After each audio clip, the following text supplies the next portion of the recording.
Mga kahuan, panoorin ang video na ito upang alamin ang pinaka-latest na balita tungkol sa lagay ng panahon at bagyo. Update today. Sa kasalukuyan po ay patuloy pa rin ang epekto ng shear line dito po sa may silangang bahagi ng Southern Luzon pati na rin po sa Kabisayaan. At kung makikita po natin dito sa ating latest satellite images, may mga kumpul na kaulapan po tayong namamataan, mostly dito po sa may eastern sections ng ating bansa.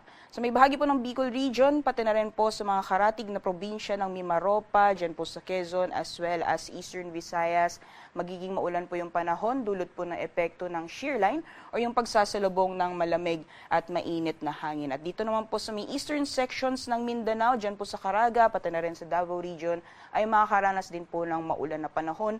Dulot naman po yan ng epekto ng easterlies or yung mainit na hangin na nanggagaling sa karagatang Pasipiko. Sa may area naman po ng Luzon, patuloy ang epekto ng northeast monsoon o hanging amihan at magdudulot din po ito ng mga light to moderate naman ng mga pagulan, mostly sa may eastern sections ng Luzon area. So nakikita po natin dito sa ating latest satellite animation, mostly yung silangang bahagi po ng ating bansa ang makakaranas ng maulan na panahon ngayong araw. Samantalang sa western sections naman po ng ating kapuluan, asahan po natin yung bahagyang maulap hanggang sa maulap po na kalangitan. Kung may mga pag-ulan man, may hinang mga pag-ulan o mga pag-ambon ang mararanasan sa malaking bahagi or sa western sections ng Luzon area at possible pa rin po yung mga isolated na thunderstorms na usually nararanasan po sa hapon o sa gabi sa nalalabing bahagi naman po ng Visayas and Mindanao, gayon din dito sa may area ng Palawan. At sa ngayon po wala tayong minomonitor na low pressure area o bagyo sa loob at labas ng ating Philippine Area of Responsibility at sa mga susunod na araw, particularly this coming weekend, unti-unti pong hihina yung epekto nitong shear line pati na rin ng northeast monsoon. So possible po pagdating ng Sabado ay makakaranas po tayo ng mainit na panahon sa malaking bahagi ng ating bansa.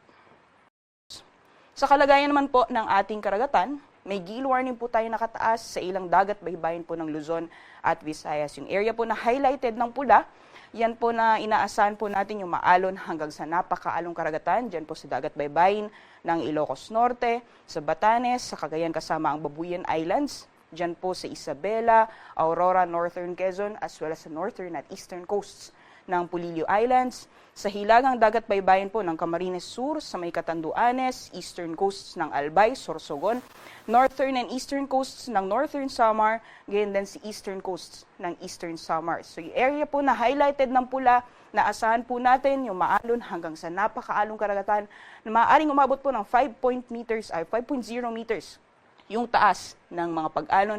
So delikado pong pumalaot, lalong-lalo na po sa ating mga kababayan na may mga maliit na sakyang pandagat.